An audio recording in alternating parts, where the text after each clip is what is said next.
আসসালামু আলাইকুম রহমতুল্লাহ। প্রিয় ষষ্ঠ শ্রেণীর শিক্ষার্থী বন্ধুরা, গত ভিডিও ক্লাসে আমরা মূলত তোমাদের লেসন ওয়ানের প্রথম অর্ধেকটুকু আমরা আলোচনা করেছিলাম এবং সেখানে আমরা প্রতিটা প্যাসেজের অর্থ ধরে ধরে আমরা সেন্টেন্সগুলোকে পড়েছিলাম। আমি আশা করি তোমরা সবাই ভালো মতো পড়েছিলা এবং পরবর্তীতে তোমরা বাসায় সেই টেক্সটগুলো তোমরা পড়েছো নিজেরা। তো আজকের এই ভিডিওতে মূলত আমরা তোমাদের এই লেসনটা শেষ করে ফেলবো। সো চলো আমরা বেশি দেরি না করে আমরা আমাদের ভিডিওর আলোচনা সামনে এগিয়ে নিয়ে যাই। আমরা বি1 থেকে শুরু করার কথা ছিল। বি1টা ছিল এরকম যে choose the right answer. The passage is about. এই প্যাসেজটা আসলে যে উপরে যে প্যাসেজটা পড়লাম আমরা, এই প্যাসেজটা আসলে কি সম্পর্কিত? আমাদের অপশন এতে রয়েছে who took Tarun to school the first day, অর্থাৎ তরুণকে কে স্কুল নিয়ে গিয়েছিল এই সম্পর্কিত। How Tarun felt on first day, অর্থাৎ তরুণ কীরকম অনুভব করেছিল তার প্রথম দিন স্কুলের। And why he felt so, এবং সে সেটা কেন অনুভব করেছিল এই সম্পর্কিত। নাকি what happen in the school on first day, অর্থাৎ প্রথম দিন স্কুলে কী কী ঘটেছিল সেই সম্পর্কে। সো আসলে এখানে তিনটা কোয়েশনে কিন্তু তিনটা যে রাইট অ্যান্সার আছে সবগুলো কিন্তু রাইট অ্যান্সার হয়, বাট আমাদেরকে বলা হয়েছিল যে চুজ দ্য রাইট অ্যান্সার, সব থেকে সঠিক আনসারটা আমাদেরকে চুজ করতে বলা হয়েছে। সো আমার যেটা মনে হয় সেটা হচ্ছে এখানে what happen in the school on first day, এটার সম্ভাবনা সবচেয়ে বেশি হবে। এটাই হয়তোবা তোমাদের হতে পারে। সো তোমরা এখানে একটু গাইড থেকে বা অন্য কোনো মাধ্যম থেকে তোমরা এখানে একটু মিলিয়ে নিবা। সো এবার দেখো আমরা বি2তে যাই। বলা হয়েছে যে match a word from column A with a word or words from column B that has or have similar meaning, অর্থাৎ কলাম এ এবং কলাম বির এমন কিছু ওয়ার্ড রয়েছে, পাঁচটা ওয়ার্ড রয়েছে, এবং এখানকার যে কোনো একটা ওয়ার্ডকে এখানকার যে কোনো একটা ওয়ার্ডে মিলাতে হবে, এবং শর্ত হচ্ছে যে দুটো ওয়ার্ডে কিন্তু সিমিলার মিনিং হতে হবে, অর্থাৎ দুটো ওয়ার্ডের শব্দ অর্থ কিন্তু একই হবে। তো চলো আমরা এটা একটু মিলাই। ফার্স্ট অফ অল আছে দেখো ইন্টারেস্টিং। সো ইন্টারেস্টিং যেটা আছে এখানে আছে lovingly, amusing, afraid, glad, thrilled.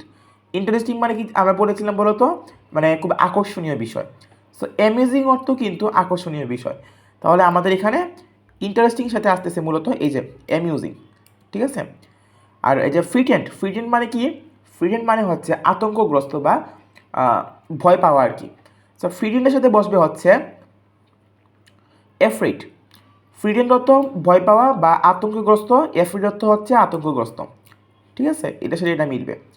Heavy মানে খুশি, আবার গ্লাড অর্থও কিন্তু খুশি বা আনন্দিত হওয়া, সো এটার সাথে মিলবে এটা। এবং এক্সাইটেড মানে হচ্ছে সে মানে খুবই উত্তেজনায় রয়েছে এরকম কিছু একটা বোঝায় আর কি। সো এটার সাথে মিল হবে হচ্ছে থ্রিলড, একদম সেম মিনিং কিন্তু। থ্রিলডের মিনিংও উত্তেজনা বা উত্তেজিতকে বোঝানো হয়ে থাকে।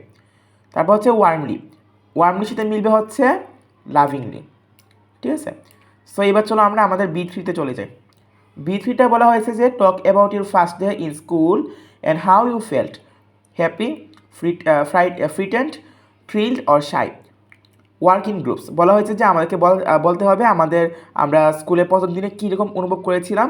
আমরা কি খুশি অনুভব করেছিলাম, নাকি আতঙ্কগ্রস্ত ছিলাম, নাকি আমরা খুবই উত্তেজিত ছিলাম, নাকি আমরা খুবই মানে লজ্জা পেয়েছিলাম। এই বিষয়গুলো নিয়ে তোমরা অবশ্যই একটা গ্রুপ ওয়ার্ক করবা।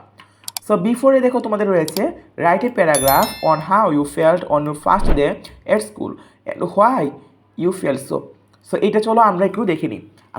আমি তোমাদের জন্য এই প্যারাগ্রাফটা লিখে নিয়েছিলাম একটু আগে। সো চলো আমরা একটু প্যারাগ্রাফটা দেখে নিই। দেখো, on my first day at school, অর্থাৎ আমার প্রথম দিন স্কুলের প্রথম দিনে, I felt both excited and nervous. Sorry, আমি অনুভব করেছিলাম বোথ এক্সাইটেড, অর্থাৎ আমি কিন্তু উত্তেজিত ছিলাম, আবার একটু নার্ভাসও অনুভব করেছিলাম, অর্থাৎ আমি উত্তেজিত ছিলাম এবং খুবই দ্বিধাগ্রস্ত ছিলাম বা নার্ভাস ছিলাম।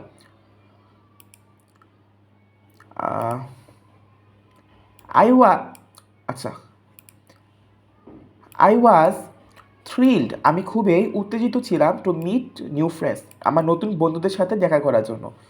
ওয়ার মাই নিউ ইউনিফর্ম, অর্থাৎ আমার নতুন ইউনিফর্ম পরিধান করার মাধ্যমে, ওয়ার মানে হচ্ছে পরিধান করা, আর নিউ ইউনিফর্ম পরিধান করার পর অ্যান্ড সি এবং দেখেছিলাম হোয়াট স্কুল ওয়াজ লাইক, এবং সেই স্কুলটা কীরকম ছিল।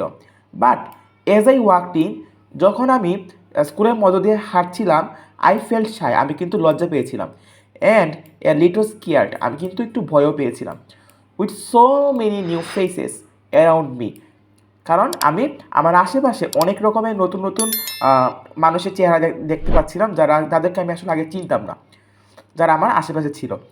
দ্য টিচার সিমড কাইন্ড, তারা আমাদের যে নতুন স্কুলে গিয়েছিলাম সেই স্কুলের টিচাররা ছিল খুবই দয়ালু বা খুবই ভালো।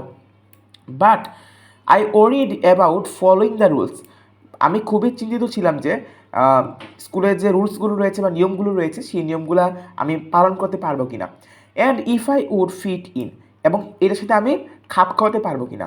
হোয়েন দ্য ক্লাস বিগেন, যখন ক্লাস শুরু হয়েছিল, I started to feel more comfortable, আমি আমি অনুভব করতে শুরু করি অনেক বেশি কমফোর্টেবল বা শান্তি অনুভব করতে শুরু করি অ্যাজ আই জয়েন অ্যাক্টিভিটিস, যখন আমি অ্যাক্টিভিটিস বা কার্যক্রমের সাথে আমি যুক্ত হই উইথ মাই ক্লাসমেটস, যখন আমার আমার সহপাঠীর সাথে আমি বিভিন্ন কার্যক্রমে যুক্ত হই, তখন আমি অনেক বেশি কমফোর্টেবল অনুভব করছিলাম। By the end of the day, এই দিনটা শেষে আই ওয়াজ হ্যাপি, আমি খুবই খুশি ছিলাম। Realising that school was a place to learn, অর্থাৎ রিয়েলাইজিং শব্দের অর্থ কী জানো? রিয়েলাইজিং শব্দের অর্থ হচ্ছে অনুভব করতে পারা বা বুঝতে পারা। সো এটার অর্থ হচ্ছে, আমি লিখে দিই একটু এখানে, বুঝতে। আমার মনে হয় যে তোমাদেরকে এই ওয়ার্ডগুলো একটু নতুন, সেই জন্য আমি এই ওয়ার্ডগুলোর অর্থ একটু লিখে দিচ্ছি, বুঝতে পারা। সো এখানে বলা হয়েছে যে আমি বুঝতে পেরেছিলাম যে school was a new place, school হচ্ছে একটা নতুন স্থান, টু লার্ন, শিখতে, অ্যান্ড হ্যাভ ফান, এবং আনন্দ করতে। সো এটাই হচ্ছে মূলত তোমাদের এই প্যারাগ্রাফটা। আমি এখানে এটা মুছে দিই, তোমরা এখানে একটু খেয়াল করে নিবা এবং এটাকে তোমরা একটু স্ক্রিনশট নিয়ে নিবা। সো এই প্যারাগ্রাফটা কিন্তু তোমাদের শিখে রাখাটাই উচিত। সো এবার চলো আমরা বইয়ের লাস্ট যে আমাদের অ্যাক্টিভিটি সি রয়েছে, read the following poem and end this lesson with fun and laughter. আমাদেরকে বলা হয়েছে যে নিচের পোয়েমটা তুমি পড়ো অ্যান্ড শেষ করো এই লেসনটা উইথ ফান অ্যান্ড লাফটার, অর্থাৎ আনন্দ এবং হাসির সাথে তুমি এই পার্টটা শেষ করো। আমাদের কবিতাটা হচ্ছে লেটস প্লে, চলো খেলি। এই কবিতাটা লিখেছে Kate Greenway. School is over, oh what fun, অর্থাৎ স্কুল শেষ, কী আনন্দ। লেসনস ফিনিশড, প্লে বিগান, অর্থাৎ আমাদের পাঠ শেষ বা আমাদের স্কুলে পড়ার কার্যক্রম শেষ, প্লে বিগান, চলো আমরা আমাদের খেলা শুরু করি। হো উই রান ফাস্ট, আচ্ছা এখানে তোমাদের একটা কনফিউশন হতে পারে, এটার আসলে সংক্ষিপ্ত রূপ দেওয়া হয়েছে, এটা হবে হো উইল, ঠিক আছে, হো উইল, তোমরা এইগুলো ছোটো ক্লাসে পড়েছো, উইল, ঠিক আছে। হো উইলের সংক্ষিপ্ত ফর্ম হচ্ছে হো, উপরে একটা কমা আছে, তারপর দুইটা এল। হো উইল রান ফাস্ট, মানে হো উইল শব্দ অর্থ কী বলতো? কে সব থেকে বেশি দ্রুত দৌড়াতে পারে, রান ফাস্টেস্ট।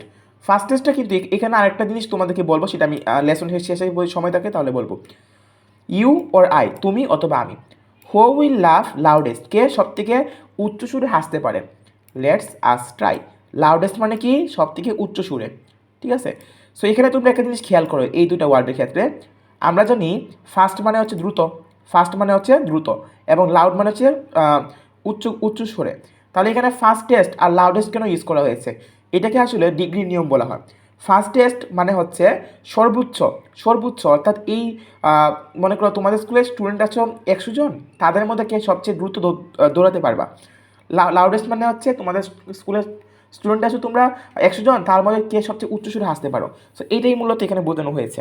আর যদি লাউড কিংবা ফাস্ট থাকো তাহলে মূলত তোমাকেই বোঝানো হতো যে তুমি কতটুকু জোরে দৌড়াতে পারো কিংবা তুমি কতটুকু জোরে উচ্চ সুরে হাসতে পারো। সো এটাই মূলত আমাদের এই আজকের পাঠটা। এবং এখানে বলা হয়েছে notice the use of punctuation marks in the poems, পোয়েমের পাঞ্চুয়েশন মার্কসগুলো দিকে তোমাকে একটু নোটিস করতে বলা হয়েছে বা লক্ষ্য করতে বলা হয়েছে। Why are the exclamation marks, the question marks and the full stop use in this places. So আজকের মতো ভিডিও আমরা